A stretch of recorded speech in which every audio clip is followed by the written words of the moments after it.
The call came at 3 in the morning, which is typical for my line of work. 7 years investigating the paranormal has taught me that desperation doesn't keep regular business hours. I'd been sitting at my desk in my Portland office, reviewing case notes from the Meridian Hotel investigation, when my phone cut through the October rain, drumming against the windows. Marcus Holloway, Paranormal Investigations. My voice carries the weight of too many sleepless nights and too much black coffee. The caller was breathing heavily, the kind of rapid, shallow breaths that speak of genuine terror, rather than the usual prank calls I filter through. "Mr. Holloway, my name is Eleanor Ashworth. I need your help." The woman's voice trembled with barely controlled panic.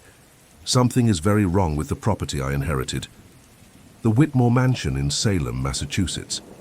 I reached for my leather investigation notebook, the one that's accompanied me through 267 cases since leaving the Portland Police Bureau's Homicide Division. The familiar weight of the leather cover in my hands brings a kind of methodical calm that 13 years as a detective carved into my bones. "Tell me about the activity, Ms. Ashworth." I kept my tone even, professional. People in genuine distress need stability, not someone who matches their hysteria. I inherited the mansion 3 months ago from a distant relative I'd never met. The property has been empty for decades, but the inheritance documents were very specific about certain restrictions. Her voice dropped to nearly a whisper. I wasn't supposed to enter after dark. I wasn't supposed to go to the 3rd floor. And I was never, under any circumstances, supposed to unseal the attic door. The familiar chill of a legitimate case settled into my chest. After 7 years, you develop instincts for distinguishing between genuine supernatural activity and psychological manifestation. Eleanor Ashworth's terror felt authentic, layered with the kind of specific details that ring true. "What happened when you violated those restrictions?" I was already reaching for my brass compass, checking its needle orientation out of habit. The antique piece had belonged to my grandfather, but in recent years it had developed an unusual sensitivity to supernatural presence that I'd learned to trust. I thought they were just superstitious nonsense, old family folklore meant to keep people away from a valuable property. Eleanor's breathing became more labored. "The first night I stayed there, I heard footsteps in the hallway outside my room. Heavy, deliberate steps that stopped directly outside my door. When I looked through the peephole, the hallway was empty, but the floorboards were creaking as if someone was still standing there. I made detailed notes in my careful handwriting, documenting the timeline and specific phenomena.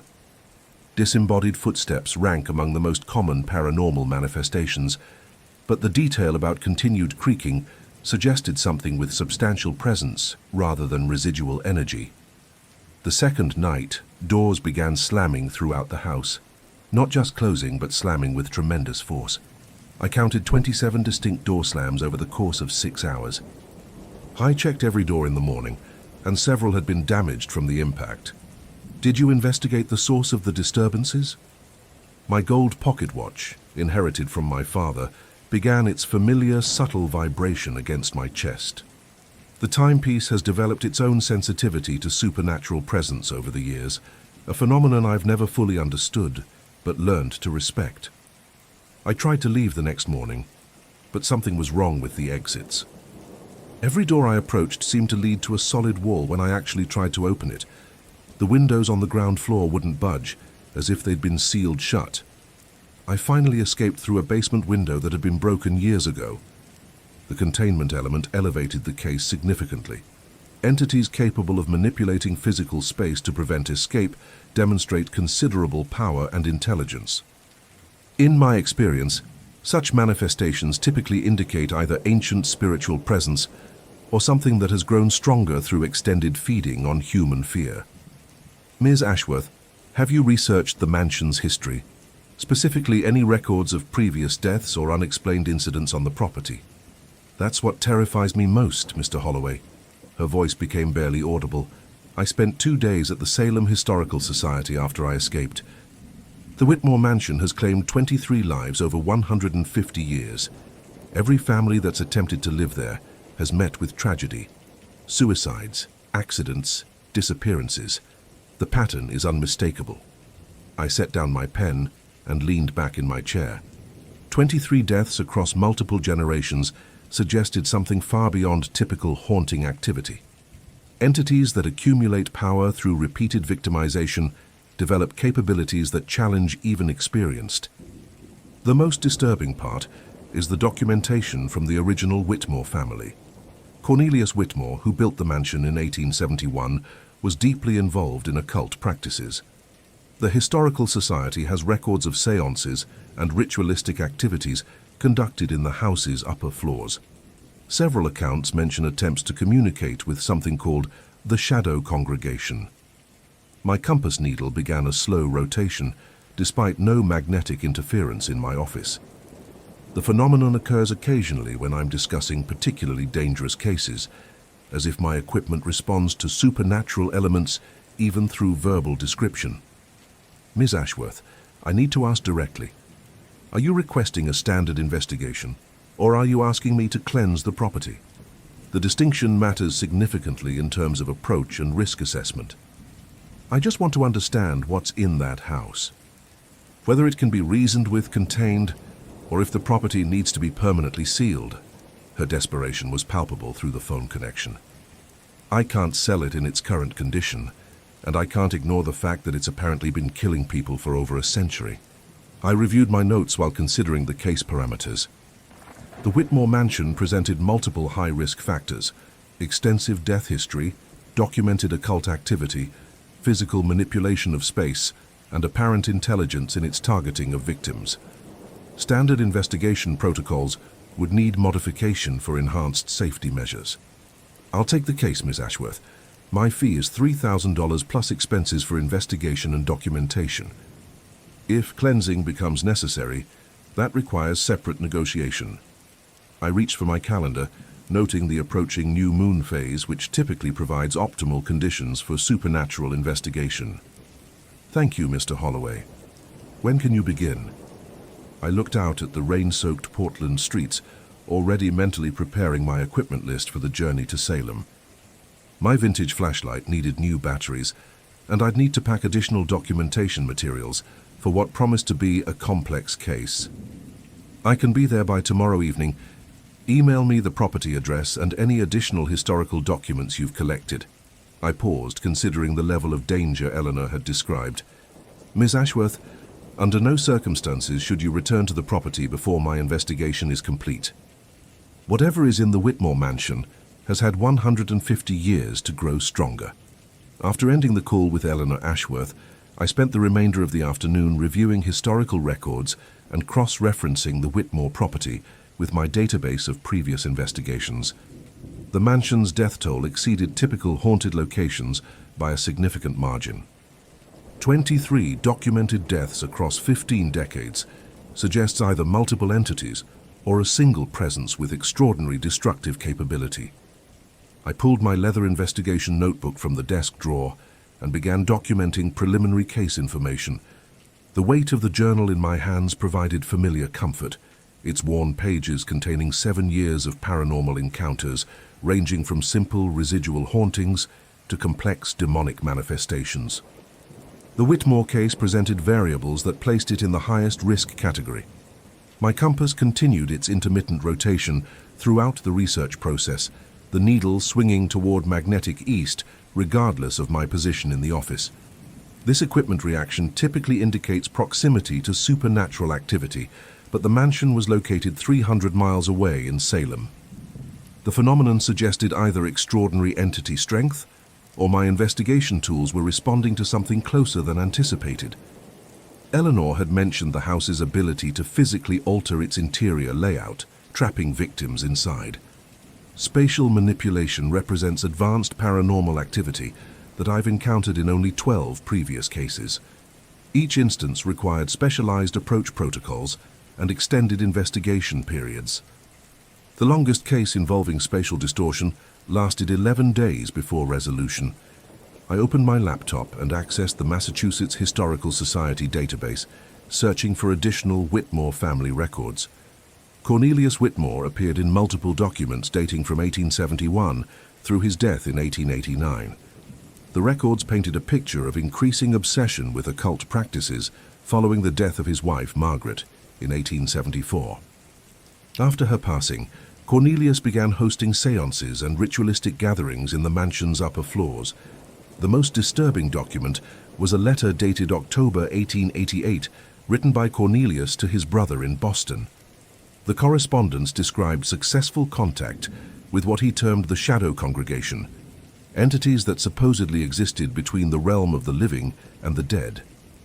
Cornelius claimed these beings promised him eternal connection to his deceased wife in exchange for providing them with vessels of life force. I photographed the relevant documents with my phone for later reference during the investigation. The historical evidence suggested Cornelius Whitmore had deliberately opened pathways for malevolent entities to enter the physical realm. If his ritualistic activities succeeded in establishing permanent supernatural residence, the mansion would essentially function as an interdimensional gateway. My pocket watch began its characteristic ticking acceleration, the rhythm increasing from normal 60 beats per minute to approximately 90. This inherited timepiece from my grandfather has proven sensitive to supernatural presence throughout my investigative career. The accelerated ticking indicated approaching contact with paranormal activity, though the distance to Salem made the reaction unusual. I began assembling my equipment for the journey to Massachusetts. My vintage flashlight required battery replacement, and I packed additional backup power sources for extended investigation periods. The compass needed calibration check, though its current erratic behavior suggested possible interference from the target location itself. The leather notebook received fresh documentation materials and evidence collection supplies. I included additional pens, having learned from experience that writing instruments frequently malfunction during intense paranormal encounters. My camera equipment was loaded with extra memory cards and backup devices for comprehensive documentation. Weather reports indicated clear conditions for tomorrow's drive to Salem, though October storms can develop rapidly along the New England coast. I preferred investigating during stable atmospheric conditions when possible, as electrical disturbances can interfere with both equipment function and supernatural manifestation patterns. I reviewed my standard investigation protocols for high-risk locations, noting modifications needed for the Whitmore Mansion's specific characteristics. The spatial manipulation factor required mapping each room thoroughly before proceeding to subsequent areas. If the entity could alter the building's internal layout, maintaining accurate location awareness would be critical for safe evacuation. The death history patterns suggested the entity targeted long-term residents rather than casual visitors. However, Eleanor's description of immediate hostile response to trespassers indicated possible evolution in the entity's behavior over recent decades. Supernatural beings often develop increased aggression and expanded capabilities through accumulated energy from multiple victims. I called my contact at the Salem Police Department, Detective Rodriguez, to inform him of my upcoming investigation. Local law enforcement cooperation proves valuable when dealing with potentially dangerous supernatural situations. Rodriguez had assisted with 2 previous New England cases and understood the unique challenges of paranormal investigation. Marcus, good to hear from you. What brings you to our territory this time? Rodriguez's voice carried familiar professional respect mixed with healthy skepticism about supernatural matters. The Whitmore Mansion on Gallows Hill Road. I'm investigating reports of aggressive paranormal activity for the current owner. I kept the explanation concise, knowing Rodriguez preferred minimal supernatural details. That old place has been trouble for decades. We get called out there maybe 6 times a year for trespassing complaints, but nobody's ever inside when we arrive. Last month, some college kids claimed they got locked inside for hours before the doors suddenly opened. This information aligned with Eleanor's account of the entity's spatial manipulation abilities. I'll be conducting investigation tomorrow evening through the weekend. Standard procedure applies if you don't hear from me within 72 hours. Understood. Be careful in there, Marcus. That house has a bad reputation even among the locals who don't believe in your line of work. After ending the call, I reviewed my emergency protocols and backup communication plans. The Whitmore investigation presented sufficient risk factors to warrant comprehensive safety measures. I packed my backup cell phone, emergency medical supplies, and additional food provisions for potential extended stay. The drive to Salem would take approximately 6 hours, allowing arrival during late afternoon hours, optimal for initial property assessment. I preferred conducting first entry during daylight when possible, establishing baseline environmental conditions before supernatural activity typically intensifies after darkness. I closed my notebook and secured it in my trench coat's inner pocket. Tomorrow's investigation would either provide answers about the Whitmore Mansion's supernatural residents or add my name to its extensive victim list. The accumulated evidence suggested an entity far beyond typical haunting phenomena, something that had grown increasingly powerful through 150 years of feeding on human life force. My pocket watch continued its accelerated rhythm as I prepared for sleep, the persistent ticking serving as reminder that some investigations begin long before reaching the actual location. The morning light revealed Salem's October landscape through rain-streaked motel windows, bare trees clawing at gray skies that matched my perpetual exhaustion. Coffee from the front desk tasted like burnt determination, but caffeine remained essential for maintaining investigative focus during extended paranormal cases. I checked my equipment one final time before departing for the Salem Public Library archives, where historical research would either validate Eleanor Whitmore's claims or expose fabricated supernatural narratives designed to manipulate potential buyers. My pocket watch maintained its accelerated rhythm, ticking against my chest like an anxious heartbeat, anticipating proximity to genuine paranormal phenomena. 7 years of investigations had taught me to trust this inherited timepiece's supernatural sensitivity, more than electronic equipment that entities could easily manipulate or disable completely. The watch had belonged to my grandfather, a Boston police detective who encountered unexplained cases throughout his 30-year career, but never acknowledged them officially in reports. Salem's downtown historical district buzzed with October tourist activity, visitors drawn by commercialized witch trial narratives while remaining blissfully unaware of actual supernatural presences dwelling in surrounding residential areas. I navigated through crowds wearing elaborate Halloween costumes, their theatrical Gothic accessories contrasting sharply with my practical investigative attire designed for functionality rather than aesthetic impact during dangerous supernatural encounters. The Salem Public Library's genealogy section contained extensive records dating back to colonial settlements, including property deeds, newspaper archives, and family documentation that often revealed patterns invisible to cursory. I requested all available materials related to the Whitmore family and their Gallows Hill Road property, explaining to the librarian that I was conducting historical research for documentary purposes rather than supernatural investigation. Mrs. Patterson, the head librarian, produced several boxes of archived materials with professional efficiency that suggested previous researchers had requested similar documentation about the notorious mansion. "You're not the first person asking about that property this year. A graduate student from Boston University spent weeks here last spring researching the same family for her thesis on Victorian-era spiritualism movements. This information concerned me significantly because academic researchers investigating paranormal locations sometimes triggered increased supernatural activity through their documentation efforts, potentially destabilizing entities that preferred remaining hidden from public scrutiny. I made mental notes to contact Boston University about their students' research findings and current status. The first newspaper clipping, dated October 15, 1871, announced the completion of Cornelius Whitmore's mansion with enthusiastic praise for its architectural grandeur and innovative design features. Whitmore, described as a prosperous textile merchant, had invested substantial resources into creating Salem's most impressive private residence, complete with imported materials and skilled craftsmen from European construction guilds. However, the celebratory tone shifted dramatically within 18 months. A December 1872 article reported the sudden death of Margaret Whitmore, Cornelius's wife, found at the bottom of the main staircase with injuries consistent with accidental falls. The coroner's report, attached to the newspaper coverage, noted unusual bruising patterns around her wrists and ankles that suggested possible struggle before the fatal incident. I photographed each document with my phone while maintaining detailed written notes in my leather investigation notebook, cross-referencing dates and victim information to establish chronological patterns of supernatural manifestations.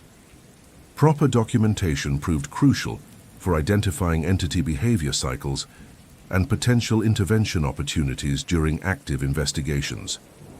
The next significant incident occurred during summer 1874, when Thomas Whitmore, Cornelius's eldest son, disappeared completely from the property during a family gathering, attended by 12 witnesses.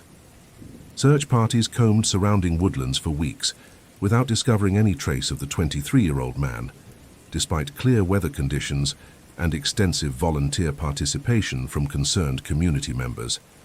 Police reports from that investigation, preserved in manila folders yellowed by decades of storage, contained witness statements describing strange sounds emanating from the mansion's upper floors during the hours preceding Thomas's disappearance.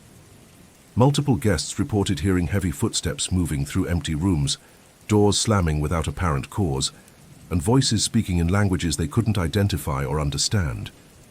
Detective William Hayes, the lead investigator, had written marginal notes expressing frustration with witness accounts that contained supernatural elements he couldn't include in official reports without damaging his professional credibility.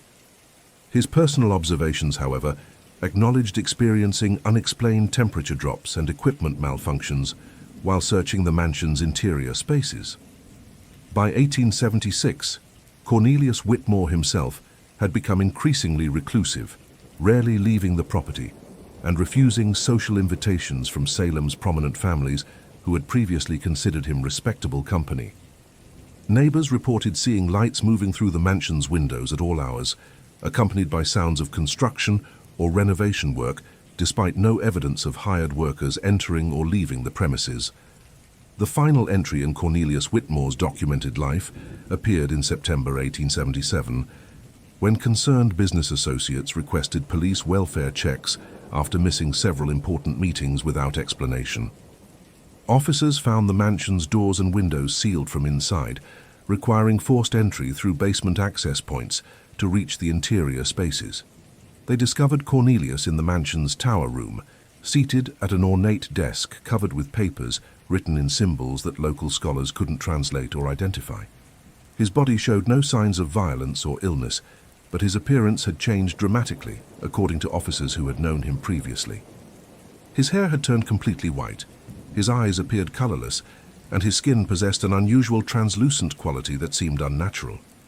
Most disturbing were the papers themselves, filled with detailed drawings of the mansion's layout, marked with strange symbols and notations, written in multiple handwriting styles despite being found only with Cornelius's body. Experts who examined the documents noted that several handwriting samples matched those of family members who had died or disappeared years earlier. The coroner ruled Cornelius's death as natural causes related to advanced age, though he was only 52 years old according to birth records. The mansion remained empty for 3 years before being sold to the Morrison family in 1880, beginning a cycle of ownership changes marked by tragic deaths, mysterious disappearances, and supernatural phenomena that continued through subsequent decades. I closed the final folder as afternoon sunlight faded through library windows, casting long shadows across tables covered with evidence of the Whitmore mansion's dark history. The documented pattern revealed supernatural activity far exceeding typical haunting phenomena, suggesting an entity that had grown increasingly powerful through sustained feeding on human life force over more than a century. My pocket watch's accelerated rhythm had intensified during the research session, now ticking so rapidly that vibrations were noticeable through my coat fabric. The proximity to detailed supernatural documentation seemed to amplify the timepiece's sensitivity, confirming that my investigation tonight would encounter something genuinely dangerous rather than elaborate hoax or psychological manipulation.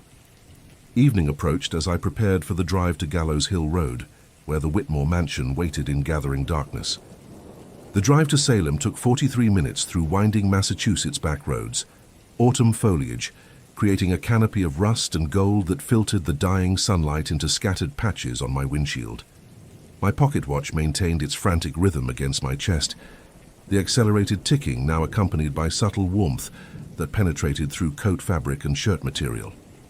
The timepiece had never exhibited such pronounced reactions during previous investigations, suggesting the Whitmore mansion possessed supernatural energy far exceeding typical haunting phenomena I'd encountered in 7 years of paranormal work. Gallows Hill Road stretched ahead, as a narrow ribbon of cracked asphalt bordered by dense woodland that seemed to press closer with each passing mile. GPS navigation failed completely once I passed the old Salem town limits, screen flickering between loading symbols and blank displays despite strong cellular signals moments earlier. The technological interference pattern matched documented experiences from my previous cases, involving powerful entities that could manipulate electromagnetic fields within expanding territorial boundaries. The mansion emerged from tree-lined shadows, like something carved from nightmares, its Gothic Victorian architecture rising 3 stories into grey October sky. Pointed towers crowned with wrought iron weather vanes pierced low-hanging clouds, while arched windows reflected nothing despite late afternoon light streaming across the grounds. Weathered grey siding showed decades of neglect, paint peeling in long strips that fluttered in wind currents like dead skin. The wraparound porch sagged under the weight of rotting timber, its ornate railings twisted into shapes that hurt to examine too closely. I parked my vehicle near the rusted gate and retrieved investigation equipment from the trunk, checking each piece methodically. Vintage flashlight beam remained steady and bright. Brass compass needle pointed steadily northwest toward the mansion's central structure. Leather notebook contained fresh pages ready for documentation. My pocket watch's rhythm had shifted again, now producing rapid double beats that created an unsettling syncopation against my own heartbeat. The front entrance stood slightly ajar, despite property records indicating the building had been sealed and secured following the Morrison family tragedy in 1882. Heavy oak door moved inward at my touch without resistance, hinges producing no sound despite obvious rust and deterioration. The silence struck me as unnatural for a structure this age and size, as though sound itself was being absorbed by something within the interior spaces. I crossed the threshold and immediately noted the temperature differential. Interior air at least 15 degrees colder than outside conditions. My breath became visible in small puffs as I moved through the entry hall, flashlight beam revealing elaborate wallpaper patterns that seemed to shift and writhe in peripheral vision. The designs appeared to depict scenes of pastoral life when observed directly, but glimpses from the corner of my eye suggested darker imagery involving human figures in positions of distress or submission. My compass needle began oscillating wildly as I advanced deeper into the ground floor, spinning through complete rotations before settling briefly on northeast bearings that pointed consistently toward the mansion's rear sections. The basement access mentioned in historical records lay beyond the main staircase, its door marked with symbols that matched those described in Cornelius Whitmore's final papers. The carved markings appeared fresh, despite the building's century of abandonment, edges sharp and clean as though recently maintained by unknown hands. I documented the symbol patterns in my notebook, sketching their angular geometric forms that seemed to pulse with subtle movement when viewed through flashlight illumination. The designs incorporated elements reminiscent of various occult traditions while maintaining unique characteristics that suggested original creation rather than borrowed imagery from established mystical systems. Each symbol was approximately 6 inches in diameter, carved deep enough into the wood to create shadows that shifted independently of my light source position. The ground floor revealed evidence of multiple families' attempts at habitation, furniture arrangements from different time periods layered throughout rooms like archaeological strata. Victorian-era pieces mingled with 1920s Art Deco elements, Depression-era practical furniture, and mid-century modern additions that told stories of hope repeatedly crushed by supernatural forces beyond human understanding. Personal belongings remained scattered across surfaces, as though families had departed suddenly without time to collect valued possessions. Photographs in silver frames showed smiling faces, gradually replaced by expressions of fear and desperation, in chronological sequence, documenting the psychological deterioration pattern that had affected every family who attempted residence. The images themselves seemed to age and decay while I observed them, faces becoming gaunt and hollow-eyed, smiles transforming into grimaces of terror that made my throat constrict involuntarily. My pocket watch's double-beat rhythm accelerated further as I approached the main staircase, wooden steps creaking under my weight, despite my careful attempts at silent movement. The sound echoed strangely through the mansion's interior, multiplying and layering until it resembled footsteps of multiple individuals ascending alongside my own progress. I paused frequently to listen for actual accompanying sounds, but silence returned immediately whenever I stopped moving forward. Second-floor hallway stretched longer than architectural blueprints suggested possible, doors lining both sides, leading to bedrooms where families had slept their final nights. Each room contained evidence of supernatural activity escalating over time, furniture arrangements growing more chaotic with each subsequent family's residence period. Scratch marks scored wooden surfaces in patterns too regular to result from normal wear, while mirrors throughout the floor showed reflections that included additional figures standing behind my own image. The tower room access lay at the hallway's terminus, reached by a narrow staircase that spiraled upward into darkness beyond my flashlight's range. My compass needle pointed directly vertical toward the space above, quivering with intensity that suggested massive electromagnetic disturbance concentrated in that specific location.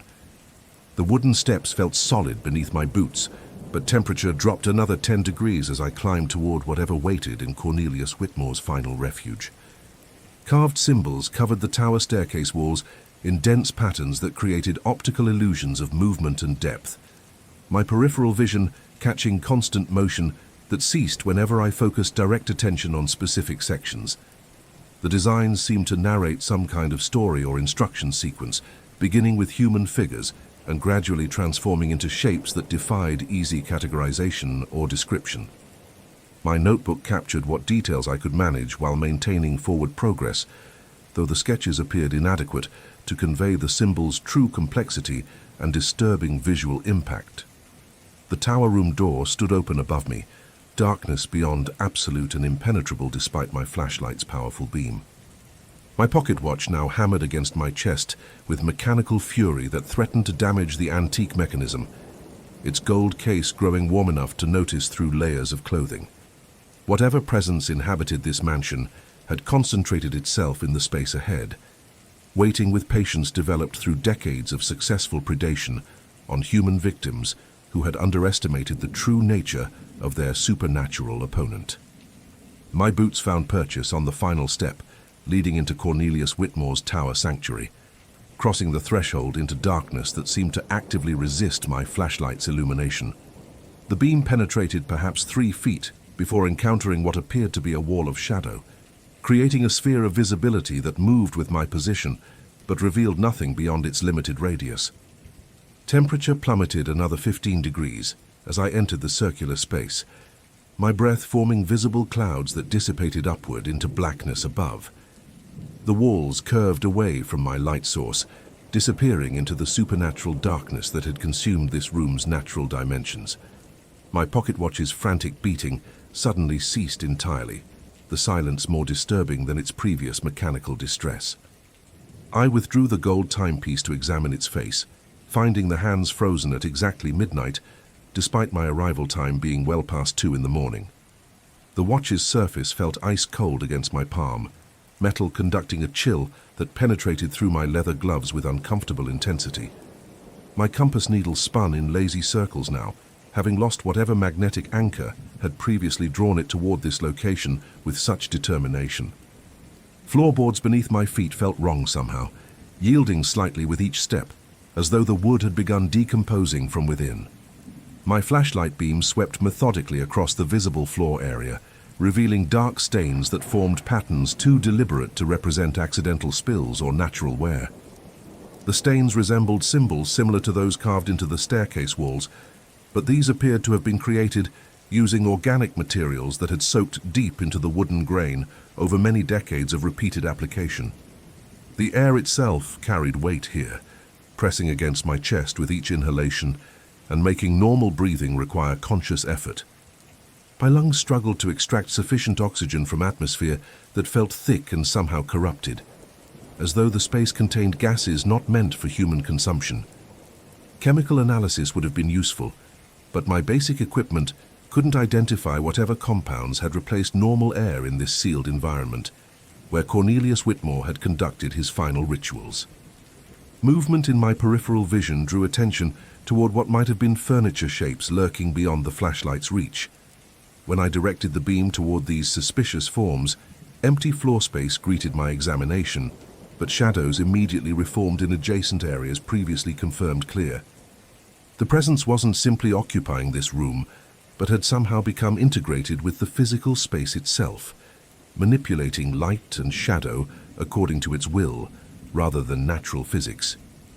My notebook documented these observations with shaking handwriting that reflected the cold's effect on my motor control rather than fear. Though distinguishing between physiological responses and psychological stress had become increasingly difficult as the investigation progressed. The pages felt brittle in the extreme cold, ink flowing poorly from my pen, despite its reliable performance in previous cases involving sub-freezing temperatures. Even my equipment suffered degradation in whatever unnatural conditions existed within this tower sanctuary. A sound like fabric rustling came from the darkness ahead, soft but distinctly audible in the absolute silence that surrounded my position. My flashlight beam searched for the source, while my free hand moved instinctively toward the silver cross in my coat pocket, fingers finding the metal warm despite the ambient temperature. Religious artifacts had proven useful in previous encounters with entities possessing strong territorial attachments, though I harbored no illusions about their effectiveness against whatever Cornelius Whitmore had become through decades of supernatural evolution. The rustling sound repeated with rhythmic regularity, suggesting deliberate movement rather than random environmental disturbance.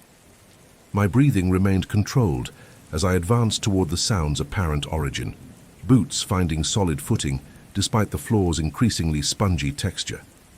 Professional experience had taught me that direct confrontation often provided better outcomes than prolonged periods of uncertain waiting, though this particular entity had demonstrated capabilities far exceeding typical haunting manifestations. Suddenly, the darkness ahead parted like curtains being drawn aside, revealing a figure seated in what appeared to be an ornate wooden chair positioned at the tower room's center. The man wore clothing from the late 19th century, formal attire that had once been expensive, but now hung in tatters from a frame that seemed too tall and angular for normal human proportions. His face remained obscured by shadows that clung to his features despite my flashlight's direct illumination, creating an effect that suggested the darkness originated from within rather than being cast by external objects. "Detective Holloway," the figure spoke with a voice like autumn leaves scraping across stone, each word carrying weight that pressed against my eardrums. "Your reputation preceded your arrival, though your persistence exceeds even generous estimates of professional dedication. Few investigators have reached this sanctuary chamber, where my true work began so many years ago. I maintained steady aim with my flashlight while withdrawing the notebook to record this direct communication, though my pen's ink had begun freezing in the extreme cold. Cornelius Whitmore, I presume. The records indicate you died in 1889, but something tells me death wasn't quite the ending you had planned." My voice remained level despite the supernatural circumstances, years of homicide investigations having prepared me for confrontations with dangerous individuals, regardless of their current state of existence. The entity's laugh sounded like wind through broken glass, sharp and cutting in the tower room's confined space. "Death was merely transition, Detective. The families who attempted residence here provided necessary energy for my continued development, their life force sustaining consciousness long after flesh failed its purpose. You've documented their fates thoroughly, though your reports cannot capture the true scope of what I've accomplished through careful cultivation of fear and despair." My pocket watch suddenly resumed its frantic beating, the mechanical rhythm now synchronized with my own heartbeat in a way that felt invasive and deeply wrong. The gold case grew warm again, its heat providing slight comfort against the supernatural cold that continued draining body temperature despite my heavy coat and layered clothing. Whatever power source drove Cornelius Whitmore's continued existence had begun focusing its attention directly on my presence, treating me not as an investigator, but as potential prey. "The tower room serves as my anchor point," he continued, rising from the ornate chair with movements that seemed to flow rather than follow normal joint mechanics. "From here, I've observed Salem's changes across decades, watching the world evolve while I remained constant. Your arrival tonight represents opportunity rather than threat, Detective. Your investigative skills and accumulated experience would make valuable additions to my permanent collection of human resources." The entity began moving toward my position with deliberate steps that made no sound against the wooden flooring. I stepped backward toward the chamber door, keeping the flashlight trained on Cornelius while my free hand searched for the handle behind me. The entity's approach continued with that unsettling fluid motion, each step seeming to cover more distance than physically possible in the confined tower space. My investigation notebook remained ready for documentation, though the supernatural cold had turned the pages brittle and my pen increasingly unreliable. "Your collection ends tonight, Whitmore," I stated, finding the door handle and testing its function. The brass turned smoothly, suggesting the mechanism remained operational despite the mansion's general state of decay. 23 documented deaths over 150 years represents a pattern of predatory behavior that ends with my investigation. Whatever you've become, you're still bound by certain limitations, or you wouldn't need to trap victims within the property boundaries. The entity's shadowed features shifted in what might have been amusement, though the darkness clinging to his form made precise expressions impossible to discern. My flashlight beam seemed to lose intensity when directed at his face, as if the light itself was being absorbed rather than reflected. The pocket watch's frantic beating grew louder, its mechanical rhythm now echoing through the tower room with unnatural amplification. "Detective, your professional experience has provided excellent preparation for this encounter, but you misunderstand the fundamental nature of what I've accomplished here." Cornelius raised one hand, and the chamber door behind me slammed shut with enough force to rattle the entire tower structure.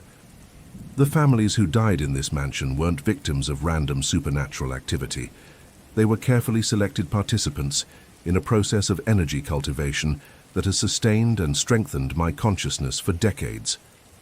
I tested the door again, finding it completely immovable despite the handle's continued function.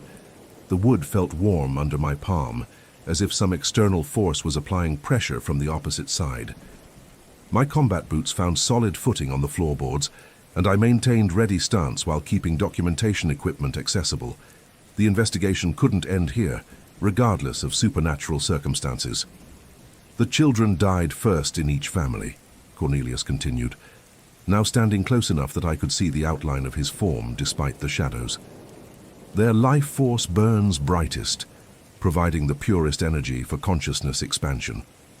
Parents followed when grief and despair reached sufficient intensity. The process typically required 6 to 8 months for complete harvesting, though some families proved more resilient than anticipated. My compass needle spun wildly in its bronze housing, pointing in all directions, before settling on a bearing that led directly through the tower wall toward some distant location. The supernatural energy radiating from the entity was overwhelming the instrument's magnetic sensitivity, but the consistent westward pull suggested something beyond the mansion grounds was exerting influence on the investigation. "Sarah Chen was investigating similar cases when she died," I said, keeping my voice steady, despite the growing certainty that this confrontation would determine survival or joining the mansion's permanent collection of victims.